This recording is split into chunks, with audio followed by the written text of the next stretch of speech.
Medical information on this site is provided as an information resource only and is not to be used or relied on for any diagnostic or treatment purposes. This information does not create any patient-physician relationship and should not be used as a substitute for professional diagnosis and treatment. Please consult your healthcare provider before making any healthcare decisions or for guidance about a specific medical condition. Doctors Ruhoy and Kaufman shall have no liability for any damages, loss, injury, or liability whatsoever suffered as a result of your reliance on the information contained in this site. Hi, welcome back to Unraveled, Understanding Chronic and Complex Illness. I'm Eileen Ruhoy, and I'm with David Kaufman. Hi. And I think you all know us, but if we have any new subscribers, welcome. And so today we thought we would talk about two of our favorite treatment options for our patients, which have really shown great benefit and efficacy, Yes. which is IVIG and plasmapheresis. Right. And we are really excited to actually have plasmapheresis finally in our clinic, which we've been working on for a while.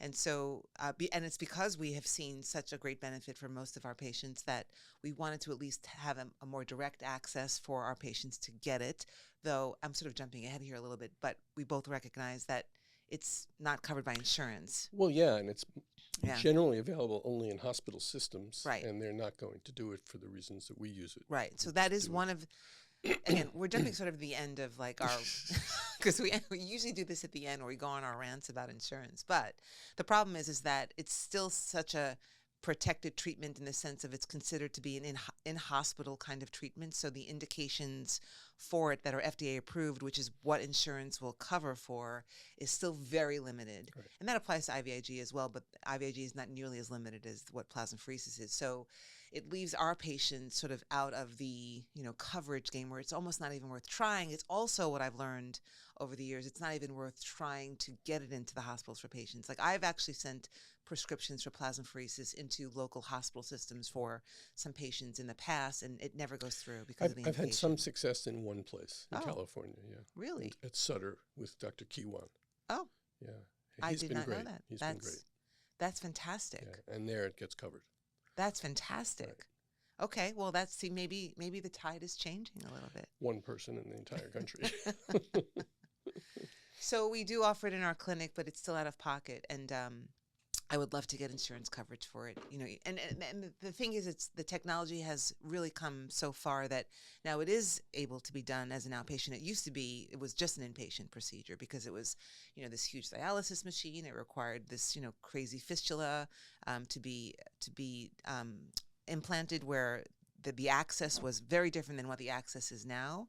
And so now it's just either two peripheral lines or a port. Yeah, it's fairly straightforward. Yeah. I mean, I agree. In training and decades after, it was a big deal. Oh, yeah. Plasmapheresis. Right. It was a huge deal in the hospital. Yeah. I remember even in neurology, for autoimmune neurological disorders, when we wanted to do plasmapheresis, we had to call in nephrology because it truly was a dialysis machine. And we didn't even understand like how you order the access to it, the arteriovenous fistula component of it, which I clearly still don't even completely understand. But that was many years ago, of course. And so now it's very different, and the access is different and a lot easier. And the technology itself, the machines themselves are, they're smaller, believe it or not. I know the one is very large, but they are smaller. They're a lot safer. There's a lot of great sort of safety standards that are built in, and it's just easily done as an outpatient. In fact, there are several outpatient clinics now popping up all over the country, which is nice to see. And in fact, with some of my patients that are closer to, a clinic that I might know of that does plasmapheresis, I'll refer them there so they don't have to travel all the way out. Right. Well, the nice thing is the way we're doing it is we've joined a network that has facilities around the country. Right. So, and maybe one day we can actually ask the CEO of that network to join us on our podcast. That'd be a good idea. Yeah. Right. But in the meantime, we have it, and we're part of a bigger program, and we're excited about it. But first, we want to talk about IVIG. Okay. That was just a teaser. That was just a teaser. Do you want to talk about plasmapheresis first? No, it's Should fine. we just continue that conversation that I jumped ahead in? No, I do think that oftentimes, I used to think at least that it starts with IVIG, and then if that wasn't working, at least not fast enough, then we add on plasmapheresis. I've sort of changed my opinion a little bit over the past year or so with regards to that. First, I have learned that doing plasmapheresis a couple of rounds before IVIG seems to make IVIG a lot more efficient and effective because of what it does, and it just sort of cleanses the blood, and it allows IVIG to basically do its more effector functions a little bit more effectively, right? So its biological functions does so more directly because there isn't other things that it has to sort of ward off or fight off or clean up first and foremost. That's really interesting. I would have looked at it just the opposite. In what regard? Well, I mean, I think of plasmapheresis as IVIG on steroids, nuclear strength IVIG, meaning you're taking all of the junk out of the plasma. Yeah. You're taking all the plasma out with all the junk. Whereas IVIG is probably a little more selective, number one, and I would have thought that plasmapheresis would be the next step if IVIG was not successful. I guess that's how I was looking at it. Right. So IVIG has a lot of interesting biologic functions that I think the removal of, obviously, not only autoantibodies. For a long time, we didn't even know how IVIG worked, frankly. And then for a long time, we thought it just neutralized the autoantibodies, but it does so much more. And so with regards to both the innate and the adaptive immune responses, it regulates all of the cells of the innate and the adaptive. So all of those innate cells, including the mast cells, the neutrophils, the macrophages, the basophils, the eosinophils, the natural killer cells. It also regulates B and T cell functions and even their ability to proliferate and mature. It also helps to upregulate and downregulate certain cytokines and chemokines. So it does a lot of biological activity. But if you remove, a lot of those can be removed and will be removed with plasmapheresis. Not all of it, of course, and the body is still producing some of it because presumably it's still in that kind of active state. So therefore, there's less for IVIG to help modulate.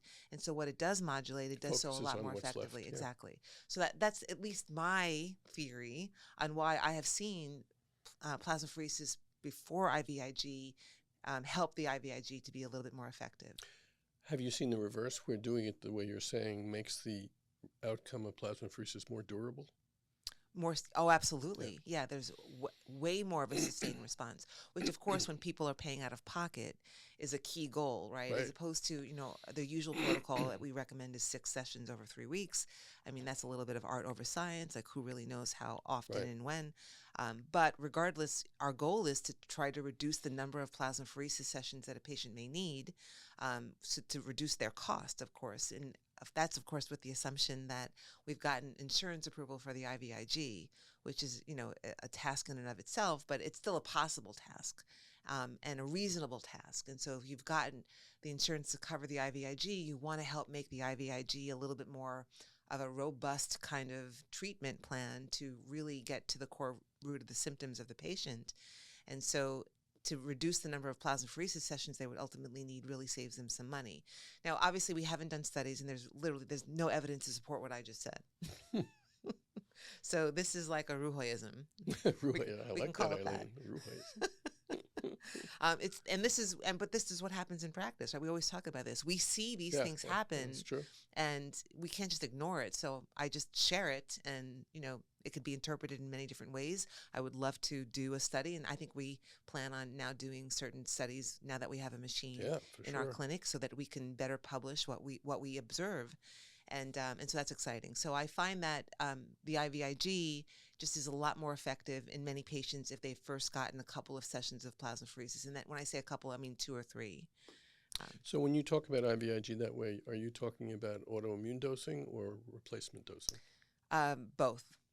And because it does depend upon the diagnosis, right? So IVIG is approved for obviously a lot of immunodeficiencies, right? Which can be both innate and adaptive immunodeficiencies. And that's a lower dose, which, in some circles, a lower dose is like 500 milligrams per kilo, right? As opposed to the 1 gram per kilo. And in fact, some people consider the 1 gram per kilo a high dose, but in neurology, it's 2 grams per kilo, right? So I think there's a lot of even sort of discrepancy on what's low dose, but regardless, it does seem to help both. IVIG is also used, of course, for all autoimmune disorders, most commonly things like ITP, Kawasaki's disease, CIDP, stiff person syndrome. So how are you getting it approved? You said it's easier to get approved. So with the diagnosis you just gave, the only one that may apply with any frequency as CIDP. No, I've gotten it approved for stiff person syndrome for sure. And in fact, I very commonly see GAD65 antibodies in our patient population, and Right. I really haven't yet made sense of it enough to talk about. I mean, in my head, I have theories, as always. Yeah. But no, I've gotten it for stiff. I've gotten it for hyper IgE syndrome, which is another indication for IVIG.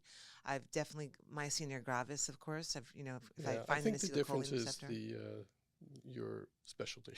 Oh, maybe. I mean, Because for me, even a straightforward immune deficiency patient with a total IgG of 450, I still have to jump through hoops. It's crazy. really? Yeah. Do you have good reps at the specialty pharmacies like Optum and? I thought we did. And they usually come back and say, now you have to do a peer-to-peer. And I get on the phone with some idiot who is my peer, but is actually a retired something. Oh, speaking of peer-to-peers. So, and as a result, I hate Well, to admit it, I've just decreased my effort of getting it. Well, we it's should just talk torture. about that because I can help you a little bit. All right. Because I agree with you. I think it's great, but it's just the sort of literally time and emotional cost for me, or the, I don't know what word to use, what I use, the shortening my telomere cost, is just not acceptable. No, I agree. And I will say that I have a shorter fuse for peer-to-peer and insurance things. And recently a patient's MRI was denied for reasons I couldn't understand. And I was asked to do a peer-to-peer. I was put on hold and someone else got on the phone. They said they were going to transfer me to the clinician who does the peer-to-peer. Yeah. And who knows what kind of clinician it was to be. But then I was transferred. I got a voicemail that this clinician was not available and that I should call back later. And then it said goodbye and the call just dropped.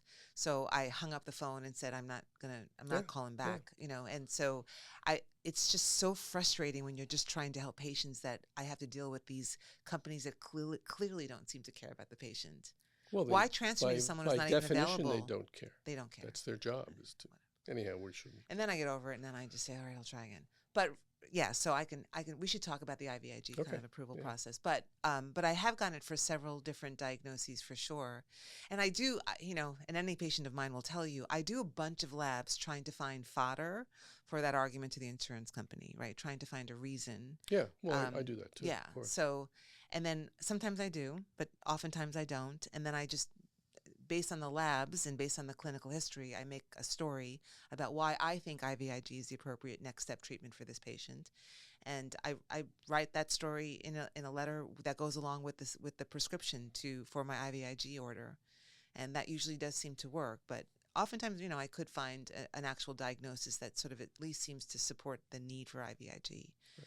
And I usually use a lot of clinical symptoms. And most of our patients, by the way, when you think about their symptoms, can fit into certain diagnoses, and it could be seronegative. Oh, I know that. I mean, I'm not saying they don't need or wouldn't benefit from it. I'm just saying, and they do benefit. Yeah, but getting it approved is a challenge. Right.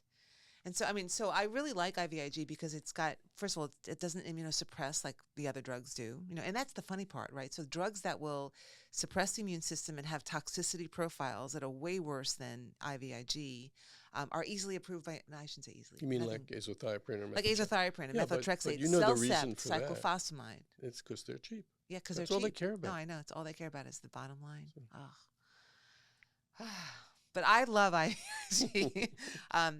And I know I've talked about the history of IVIG, but it used to be intramuscular and you couldn't get much of a dose, and it was very painful. But it still seemed to work for antibody deficiency, and it used to be used for selective IgA deficiency.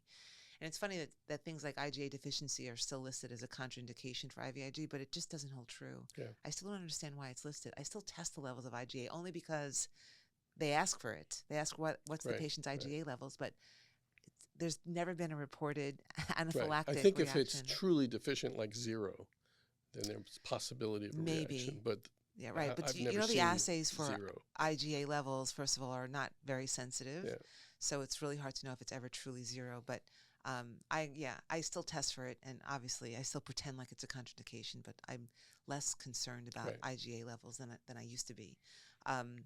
But you have to worry about things like risk for hyperviscosity and renal disease, of course, and cardiovascular events because it's such a viscous fluid. But there's so many brands now, and so every brand is not the same, as we know, and there's different considerations based on the brand.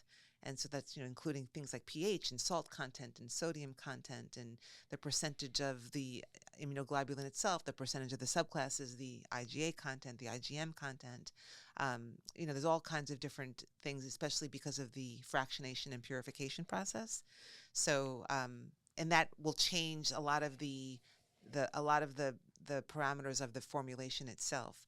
And then, like I said, for a long time we didn't know how it worked, but now there's so much research on IVIG and what it does, and it has such incredible biologic actions. And I just think that sometimes when I read about IVIG and its mechanisms, I think, what can't this help? Right. Or why not try it on everyone? On everyone. Well, that's exactly what I think. No, I agree. Why not try it on everyone? Because it's too expensive. Yeah, that's why. That's the only reason. I mean, it has side effects and risks, like you mentioned. Yeah. There is a significant risk. I don't know if significant is too strong, but a risk of blood clots.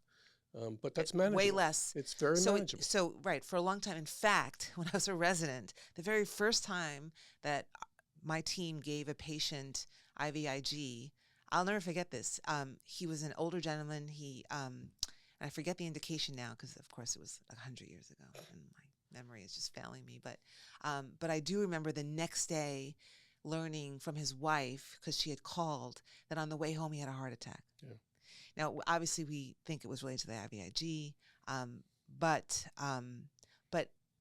that was a long time ago, and research since has shown that factor 11A, which is procoagulable factor, a procoagulable factor, I mean, there are others, but the level of 11A in the IVIG seems to correlate with the risk of thromboembolism, and now it's actually screened out for, so it's purified from 11A, so there's a way, way, way lower risk of thromboembolism. So I think that's an important thing to say, because I think everyone's worried about clot formation, and while it's still a risk, it's much, much lower. And what I do after the first round of IVIG infusion, I check like parameters, like how the platelets are doing. Totally avoidable. I mean, completely. I've only in the last 10 or 12 years had one patient who was not being treated by me at the time, who had a significant pulmonary embolus. And when I asked about it, I think she was getting, this was in the hospital, 80 grams over 2 hours, which is an insane dose. Yeah, wow. Way too rapidly. And that's really rapid. It was ridiculous. So, it's avoidable by giving smaller doses more slowly.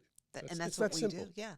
And that's what I've been doing for years. We give it over several days. The other concern is patient reactions, especially our mast cell activation patients. Yep. But there it's manageable too, pre-meds with steroids and Benadryl. And then the question of sub-Q versus IV. So sub-Q is much easier. Yeah. Or has less reactions. And there's pluses and minuses. Maybe we should talk about that for a few minutes. Yes. So, I mean, I agree. So sub-Q, when it first came on the market, there was just one brand that was sub-Q, similar to IVIG. There used to be just one brand. Now there's 20. But it used to be where you couldn't get the same dose as IVIG. And so I would always tell patients, we start with IVIG, we get you to a therapeutic level, then we can transition to sub-Q. It sounds like sub-Q is easier, but I don't think it is easier in the end. They have to inject themselves every week.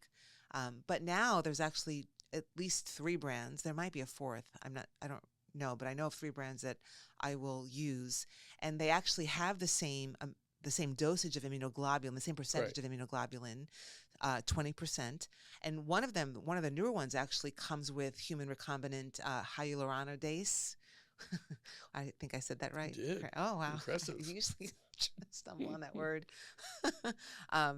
And which helps to sort of break down. So it allows for more entrance into the system, basically, because it's an enzyme that breaks down certain tissues. And so it allows for the similar therapeutic systemic levels as IVIG does. Right. Of course, I can't get it approved.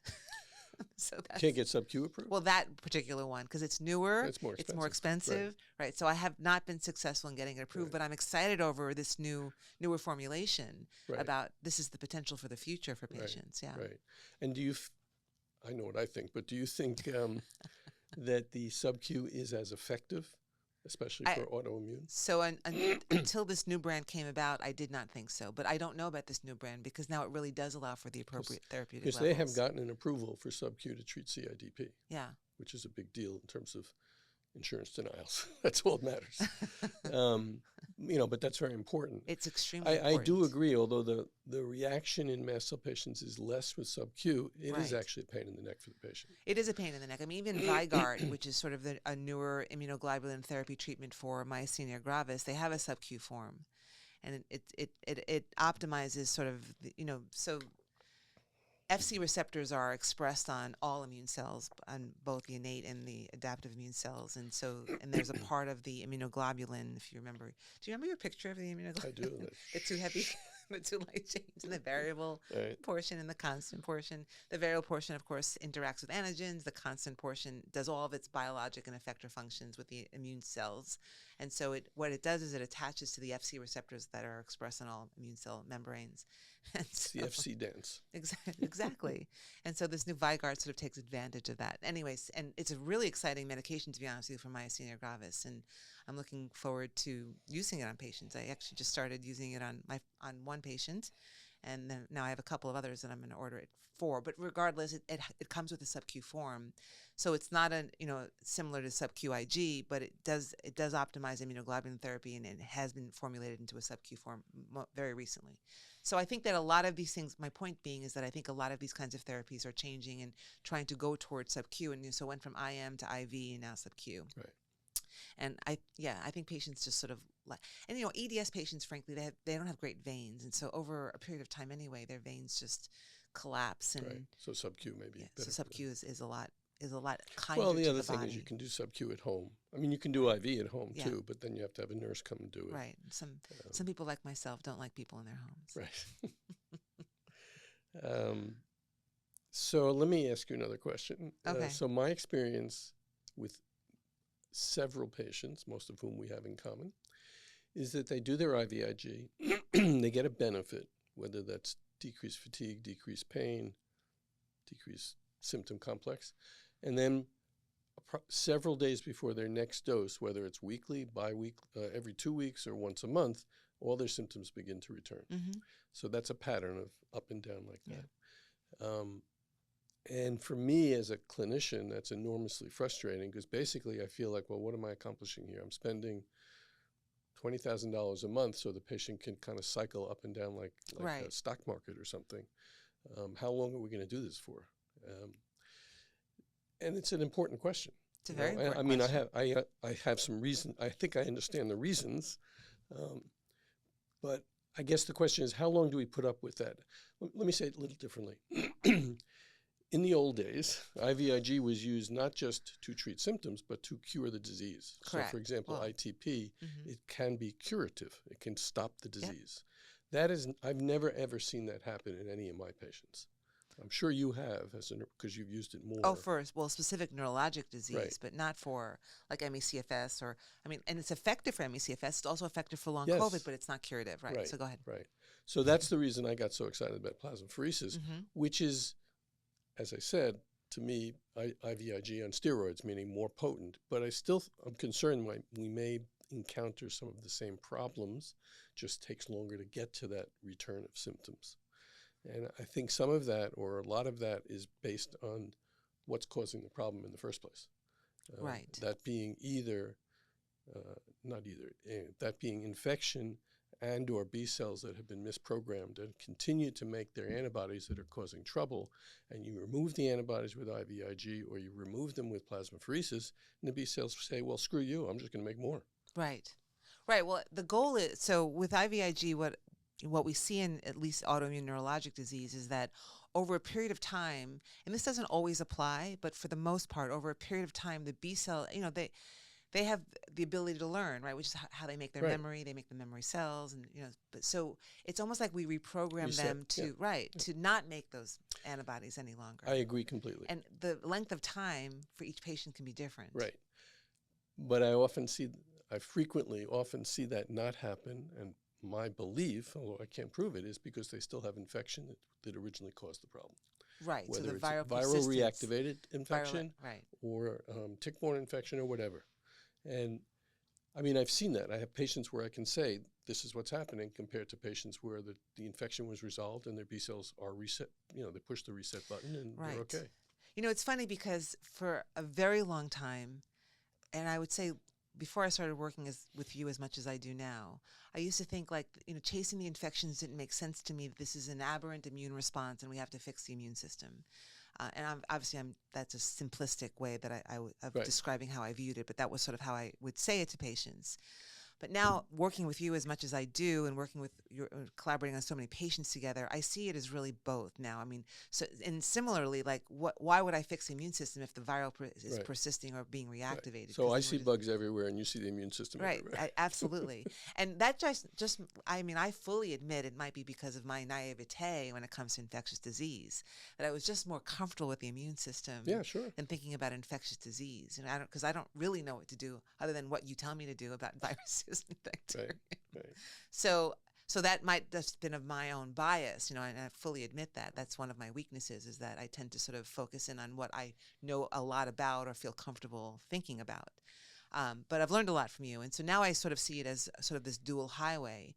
And so now I will add an antiviral or an antibiotic. I will do that. Not always, but I will, because I see it as like we have to somehow treat the infection, but also fix the immune response. And so that's sort of how I look at it. So I think that adding IVIG and or plasmapheresis doesn't in any way change that we should still treat the infection. In fact, I've had a lot of doctors who see my patients who are very comfortable with infectious disease, and I've recommended these immune treatments, even when I recommend some of the immunotherapy drugs, say, well, we shouldn't do that yet until we treat your infection. The problem that I have is that I have had lots of patients, and I know you do, who've been getting treatment for their infections for years, Right. like on IV antibiotics for a long time. And so it seems like these infections are just so resilient. And so I get to a point where like, well, what should I do then? So I think it's a really important point, and I think it's the reason that it's a duality. We need to look for and treat infection, and we need to manage the immune system, and realize that these persistent, reactivated, latent, stealth infections exist and continue to exist in an individual because their immune system is not functioning the way it should. And so all the antibiotics in the world, to use your example, for years, this is my argument, I don't have a clinical trial to prove it, are not going to work because that poor patient's immune system is completely screwed up. It is not fully competent. Right. It takes two to tango here. You can't, in general, you can't cure an infection with drugs unless you have an immune system to participate in that attack, okay? And that, I think, is potentially one of the great benefits of IVIG and plasmapheresis, because it actually improves the immune function. Yes. It lets it regain strength. And yes, plasmapheresis may filter out bugs, but that's not going to cure the infection. But by reducing the bacterial burden, that will help the immune system to fight better, in the same way that in cancer medicine, you talk about reducing the cancer burden, the cell burden after surgery, so the chemo will work better. It's a similar concept. Yeah. And I think that's one of the areas why we fail in these stealth infections, tick-borne infections especially. The more I see patients and the more I test for tick-borne infections, the more astounded I am about how many people have had them for decades, and they've been fine, and then something came along called COVID or surgery or some other physical or immunologic or emotional trauma that bammed their immune system, and now those bugs can come back out, and now you're just rolling down the hill. Right. That's exactly right. So you do then treat. So you aggressively treat these infections. I do, but I've come to realize that unless I can do something about the immune system, the likelihood of cure is much lower. Right. But until now, we haven't had a great immune system kind of treatment. Exactly. Right. Exactly. So that's right. I mean, we were where stuck with LDN, which is not boosting the immune system so much as modulating it. So it's a cheap, side effect-free immune modulator. It's not like giving Cellceptor Xeljanz, okay? Right. And thymosin alpha-1, which was great, but the FDA said, no, boys, and banned it. There's not much else, No. I mean, we can talk about the sort of alternative things like Wim Hof jumping into the ice water. And, I love that. Yeah, I'm not saying it's bad, but you could try taking an ME/CFS patient and tell them to jump into the ice water, They could take freezing showers. I do it every night. Um, so I think, I mean, this is grandiose to say, but I think we might be on the verge of a big paradigm shift if we can more easily do plasmapheresis and or IVIG while treating these chronic long-term stealth infections, Yeah. which constantly are going back and forth from replicating to stationary phase and back and forth. And so do you, or I guess when we are doing this, do we regularly test, like if the virus is, I mean, how do you know that your antiviral or antibacterial treatment is working? If it could, So if before I it's answer stealth. that, I just want to add one more piece to what I just said. Okay. I just thought of.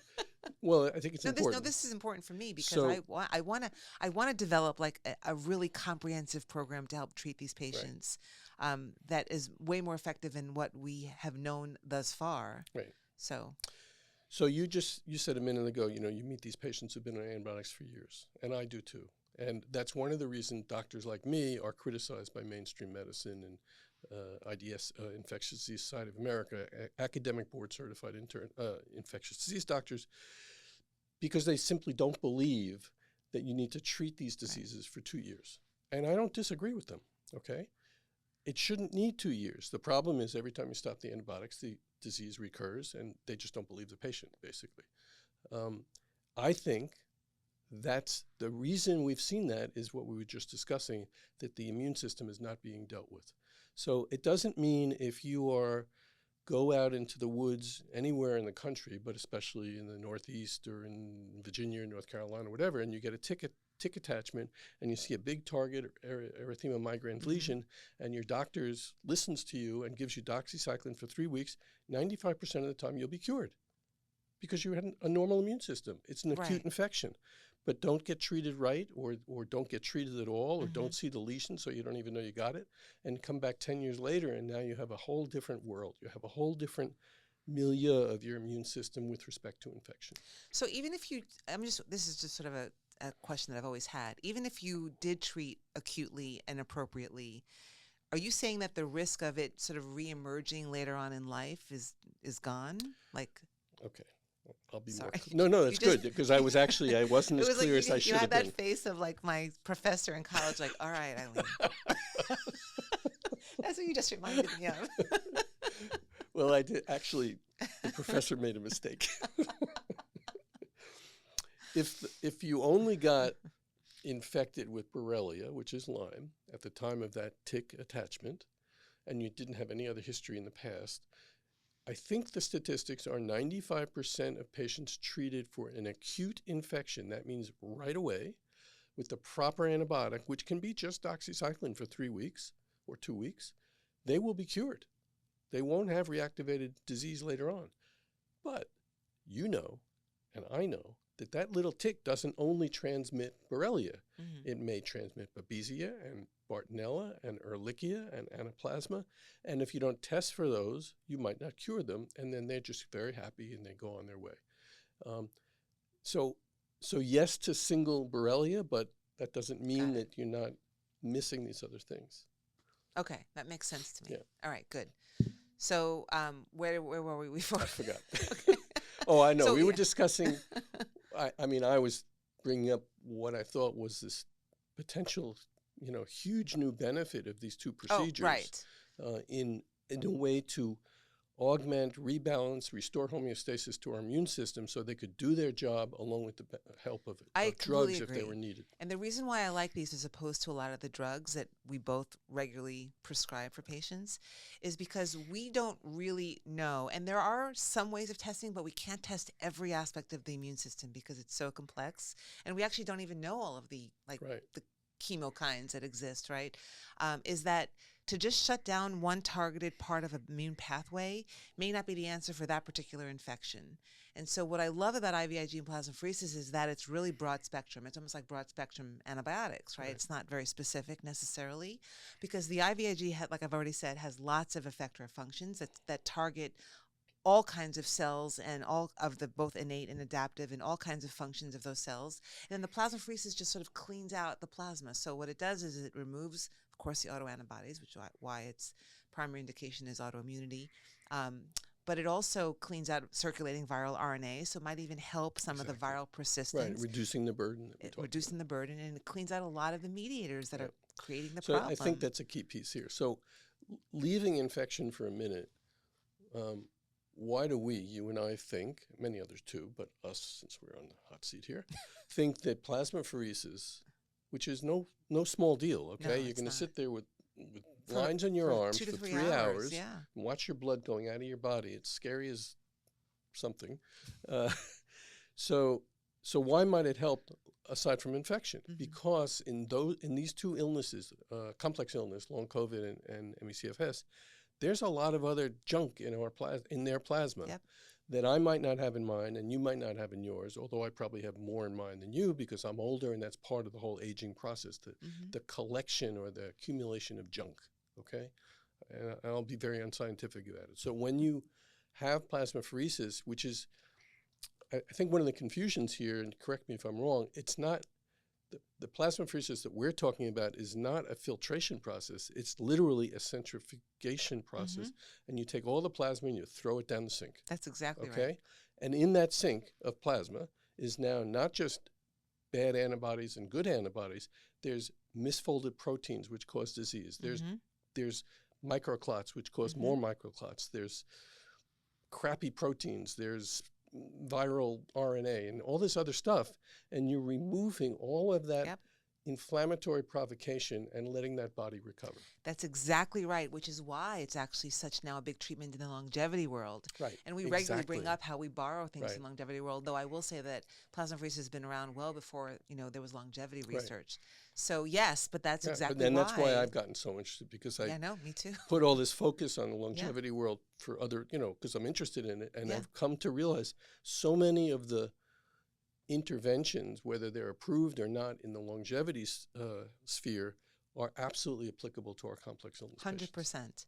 And I think that's also the reason why that a few sessions of plasmapheresis helps IVIG just be more effective. Yeah. Because you've removed a lot of the stuff that it usually has to sort of contend with when it is first infused into the body. So it's not a plasma exchange. Right. That is absolutely true. And it's not even technically a filtration either. So let's address some of the concerns that patients will have, okay? So for IVIG, one concern is, what about hepatitis C and HIV and God knows what else?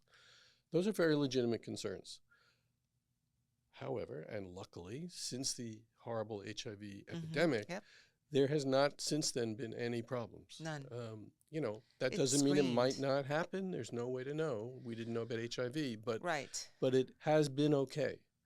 It is meticulously screened and sterilized. It is, but what's interesting is that, so it's pooled from donors.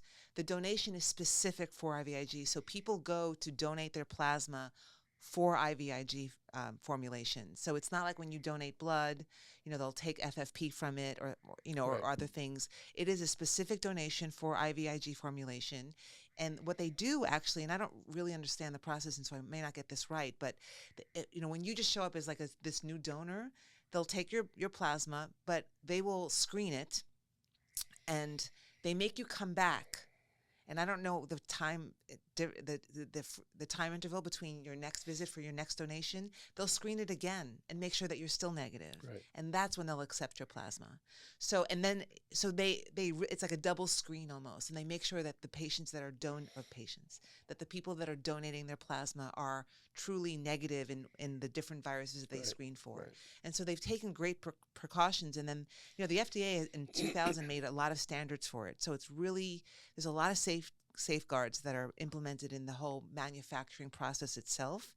So it really, the purification of it has really come a long way, and it's very safe in that regard. Very safe. And I think that's a good point to bring up. And people, and especially in the COVID years now, a question I often get asked is it screened for COVID, which it is, by the way, but is it screened for the vaccine, the spike protein? And as far as I know, it's not, but again, I could be wrong, because I don't think that the manufacturers of the IVIG necessarily think the vaccine itself is a problem. So I don't know how much they go into the screening of that, but I haven't had any additional problems with IVIG treatment in my patients or any additional side effects or adverse effects than I've always had. Well, and we're not in the only ones years. using it. I mean, Right. you know, thousands of doses are given a year across the country, and there's been no reports. Right, exactly, So exactly. I There's think no we reports. would be seeing stuff if there were a problem. For sure. And then I think the question comes up in plasmapheresis. You know, I just talked about how we take all the plasma and we throw it away. So what about you said down the sink, which is not technically okay. true. It's not really down the sink, everybody. I don't want like the EPA on yeah, our I backs. know. It's not down the sink. We don't want the Seattle plumbing people here. All right. So I don't want to leave the impression that plasma only has bad things. So the patient, very reasonable to say, well, what about all my plasma? What are the good things? Where's my plasma? What am I going to do? How do I walk out of here without plasma? So, no, really, that's because it's part of your blood volume. Of course, yeah. Okay, so the answer is partly they get albumin as part of the procedure and or some IVIG to replace small amounts of their antibodies. Plus, the body is a miracle, and it rapidly, rebuilds the plasma volume in your body. Yep, your body has mechanisms to replenish just about every fluid that there is. And I mean, in fact, even just take CSF, like, I could pull out, 40 cc's of CSF, and if you lay there for 2 hours, your body will remake it. Similar to plasma, it will replenish it in a very rapid fashion, but we replace the volume component so that the vessels at least have the same volume with albumin and IVIG. Right. So, and albumin as part of this replacement itself can improve immune complex. Absolutely. In fact, it's really interesting and fascinating to read the research on albumin. It's very anti-inflammatory. It really helps to just, it seems to just be a treatment on its own, frankly, other than I wouldn't infuse albumin in someone who hasn't had plasmapheresis because albumin is the major protein of the body. You have a lot of albumin. We don't want to overdo it on the albumin. But it's just, we're replacing the volume with albumin and IVIG. And so I would argue it just seems so therapeutic. Right. At the end of the day, and we both know that we are speaking based on anecdotal experience of our own, and what we need are clinical trials. Absolutely. And I don't know why they haven't happened, but we absolutely need a clinical trial that takes 25 long COVID patients and gives them plasmapheresis. And if we need a control group that's on placebo, I have no idea how we would do that exactly because sham plasmapheresis is not so easy to think about. Yeah. But we need those trials, and we need it in ME/CFS. And it might be a little expensive, but think about how game-changing that could be. It'll be game-changing, and what you and I have to do is that we have to put our heads together and come up with a really legitimate list of biomarkers to test for pre and post. And I have some ideas, so we need to talk about that. Because there are some pre-plasmapheresis labs that need to be done that are just based on safety for the patient. But we need to add to that. We need to add to some of the markers that we regularly see in ME/CFS patients and some of the markers that we regularly see in long COVID patients. And it may not apply to all of them, of course, but to the majority of them. And then we can follow those markers pre and post, or we come up with other means of outcome measurements just so we could gather this data and sort of show or at least prove that what we're seeing has a clinical basis to it and an objective basis to it, because that's really the only way we're going to. I've even heard, like with the surgical outcomes for CCI, for example, I regularly hear the concern that these patients have just gone through a major surgery and, some of them have paid a lot of money for it. And so, of course, they're going to report positive outcomes as if it was all a placebo kind of thing because they went. And so I can almost see that kind of, they just had this. Well, I think that is what we're up against. Yeah, we are up against it. And then we're up sure. against the biomarker issue. So, notwithstanding what you just said, there are no accepted biomarkers for long COVID or ME/CFS. Right. And just to use the ME/CFS issue, and this just gets me crazy, that is precisely the reason that the FDA has rejected virtually every single trial because they say, show us the biomarker and then we'll do it. Well, okay, so we'll just let a couple of million people suffer for the next decade until we find a biomarker. Exactly. What kind of crap is that? It's bullshit. is what it is. So, But that's why I said biomarkers that you and I regularly see. And right. there's a couple that I do, like I said, I have in my head. And they're not validated, I know. And I'm not going to pretend. That's why I'm not mentioning them, because I don't want to pretend like Right. I believe that these are markers of this disease. I don't, because I don't see it in everyone. Right. Right. But there's a handful of them that I see more often than I would expect. Let's put it that way. And so I think maybe we can talk about how we can use those and explain those away in the clinical context of that particular Right. patient, and then how they do on Well, on it's also plasmapheresis. the bias towards the concept of a biomarker, meaning Right. this is Yeah. Oh a God. That's a medicine whole bias that says soapbox. we need a blood test that shows Such- us. Okay. Such bullshit. Well, what's wrong with all the hundreds of validated cognitive measurement tools and fatigue measurement tools and ambulatory measurement tools? Those are validated. They've been used and checked, and they're accepted. So why can't we call them biomarkers? But I no, agree. that they're not good enough. They're not good enough. You know? Yeah. No, it's really is backward. I mean, even the Recover study is doing an IVIG and autoimmune POTS in long COVID patients study, and I don't know how they're diagnosing an autoimmune component to POTS. I mean, I believe it's autoimmune. Don't get me wrong, but we both know that the cell trend panel is not accepted, and Right. it's certainly not. It's not considered validated here in this country. So they're sort of doing it backwards, where if these patients improve with IVIG, then the assumption is it's immune mediated, which again, I believe it is, but they don't have a biomarker. Yeah, I don't know how they get it through. I know Dysautonomia International I think just completed an IVIG POTS trial with very, very good outcomes. But other than measuring for POTS, I don't know what else they use for biomarkers. Right, exactly. So my point is that other studies are being done without validated biomarkers.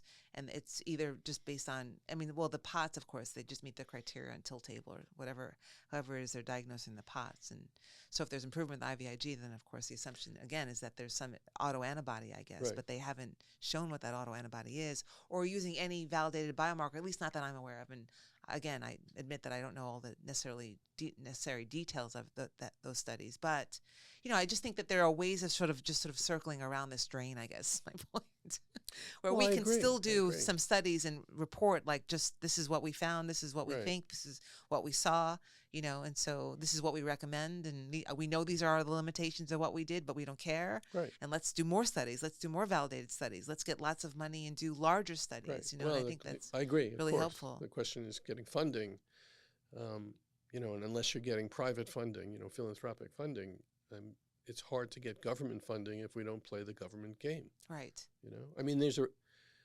MECFS has never been able to break down the walls here in terms of the bias against the diagnosis, where most physicians just thought it was bullshit.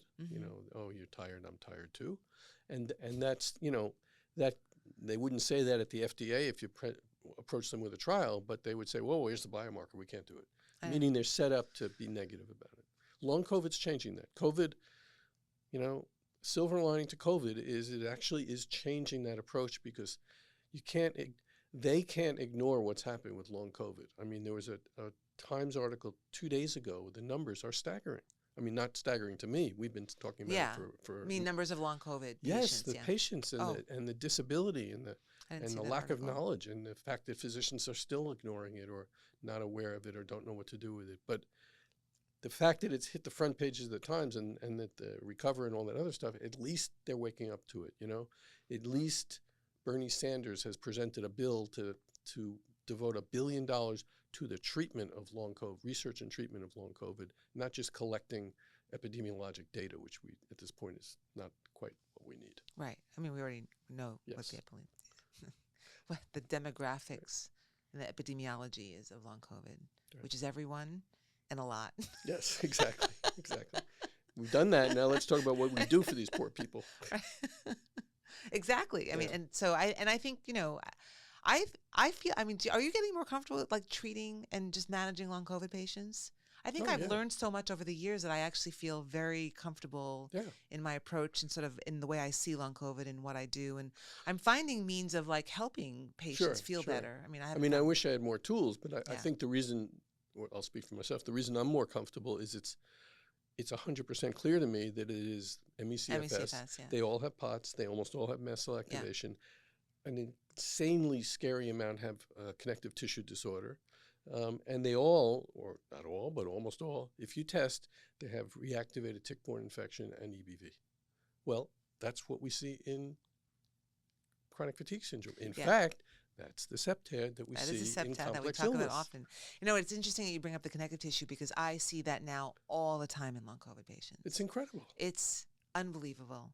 It's unbelievable. And it's somewhat scary a little bit, because these viruses are just attacking the connective tissue. Yeah, I mean, I had a patient yesterday. I actually went through this whole thought process related to this, not because I was thinking about our talk today. So young guy, I think he must be in his mid-30s, and he's a management consultant, something like that, East Coast, the whole, hard work, road warrior type person, okay? And he got COVID, and then he got long COVID, and then he came to me. Well, that was a little more than a year ago. He's now bedbound. He can't really be upright for very long. He's got everything that you and I see in the septad, including he's scheduled for ICT with Bolognese because there's no question he's got CCI. Yeah. And what I kept saying to myself is, where was this guy 5 years ago? How did this happen? And then when you go through his history, and we've talked about this before, he actually had a history of multiple head traumas, a history of consistent with mast cell activation syndrome, but not bad enough to cause trouble. Right. And he had a couple of episodes starting in his teenage years, early teens, of fainting. So he had the whole picture. Wow. But he was functional. And it was just noise, as I often say. And I'm sure he went to doctors and they were like, yeah. Everybody, just drink more fluids. You're just your hormones or whatever. And then COVID comes along and bam, everything hits the wall. And now he's like all my ME/CFS, not all, but many patients, he's bedbound, headed for surgery. He's a disaster. And, I feel like these stories actually like really break my heart. Yeah, they're horrible. I mean, and poor guys we hear them all the time. Lying there, not even sitting there. And the point I'm trying to make is I finished the appointment yesterday and I said, well, how could he be this sick so suddenly? But I reread my first note, and of course it wasn't so suddenly. Right. And I kept thinking about it because I had the picture, I have pictures sometimes of the patient. Yeah. And here's this guy smiling. I looks know, great. those pictures really And now are. I just finished with him. He's lying in bed. I know. It's just so awful. It's horrible. And and I don't think that, I was going to say that like other doctors, the medical system, I feel like sometimes I get off these phone calls. I know we're sort of off topic again, but like you're kidding. Just hearing a patient's story just sort of brings back like sometimes I just at the end of the day I think there's so much suffering. There's so much suffering, and and I always think to myself, does everyone realize that? Does everyone see what we see? Like there's so much suffering and so much disability, and people who are so functional and so productive are no longer functional or productive, and that has, by the way, rippling effects, right? So like, they're no longer contributing to the country's economy or whatever role they had in their job, in their world. Like it's gone. It's gone. They're not contributing anymore. Right. And that again, there's just these after effects that I don't think the world will appreciate for years to come, especially now with long COVID on top of us. So I just really, I don't know. I'm gonna cry. This is so inappropriate for a podcast. I feel like we just need to have answers. And so, which is why we do what we do and why we continue to do what we do and why we, it's doing plasmapheresis, because we see it help, why we do IVIG because we see it helps, why we do exosomes and stem cells because we see it help, and so I just feel like I prescribe all kinds of crazy. So let's really emphasize this, okay? I want to underline. Why, no, it's really important. Am I being an emotional female? Blake, be quiet. No, I want to agree and emphasize something here, okay? Okay. This is grandiose to say, but a guiding principle for doctors like you and I is we ain't going to wait for the clinical trial results. We have patients that are so sick and miserable that we need to try things. And I part of my opening speech with a new patient, aside from the fact that I warn them I interrupt a lot, I talk fast because I'm from New York, is going to be, and everything we do is trial and error. I'll try it. You tell me if it works, and if it does, great. If it doesn't, we're moving on. That's And exactly there's what I no say. other way to do this kind of medicine. And I'm not going to wait, and I don't think it's right to ask our patients to wait for evidence-based medicine or clinical guidelines, okay? And it's a critically important thing, and it's why doctors like you and I, more me, I think, than you, are easily criticized by my so-called colleagues in internal medicine or academic medicine, because they'll say, well, how can you do that? You know, how can you write a prescription for that drug? It's off-label, and it's got side effects, and it's not in the guidelines, you know? It's just crazy. One little editorial comment. The Endocrine Society of America, whatever their other fancy name is, just issued new guidelines. This has nothing to do with what we're talking about. I have to say it. I don't think because I've been I stewing don't think we've about mentioned this. IVIG or plasmapheresis. One of the 20 things in minutes. their guidelines is you shouldn't measure vitamin D levels. Why? That's the guideline. Don't measure them. Don't and measure the them. reason is because we don't know the right level to go for and therefore the right dose to give. And it's like, are you fucking kidding me? I'm sorry. Don't be I sorry. mean, how could, that's like saying, I can't even think of an analogy. It's been in my head since yesterday when I read this. Oh my gosh. Yeah, it's insane. It's insane. So because we don't know, first of all, I thought we did And we do know. Yeah. That's part of it. I know, Right. you know, we have Yeah. paper. There must be 1,000 papers out there showing the importance of vitamin D for bones, for immune system, for blood pressure, 100%. for cardiovascular health, over and over and over. For COVID, low vitamin D, worse outcome with COVID. Did Low you post vitamin this D, on the multiple masterminds things? sclerosis. Because there's those vitamin D experts on the No, I masterminds didn't. I group. was so upset. You should. You should, because I'd love to hear them weigh in. Yeah. Anyhow. Wow. I mean, the reason I'm bringing it up is we can't take care of our patients if we're going to depend on evidence-based medicine and clinical guidelines. And that's part of the reason that so many physicians are not willing to engage in this kind of care. They might be willing. You know, there's a part of them I still think could be, but if they're employed by a hospital, their hands are tied, they have handcuffs on, and they can't. It's agree. just so frustrating. It is frustrating, and it's why private practice, you know, there are pros and cons of private practice, but one of the pros, of course, is that you have a lot more autonomy and therefore a lot more flexibility, and you can do a lot of things a little bit differently. But obviously there's a lot of cons too, so, you know, it's one of those decisions. There are many cons. You don't think there are many cons? To private practice? Private independent practice? Yeah. No.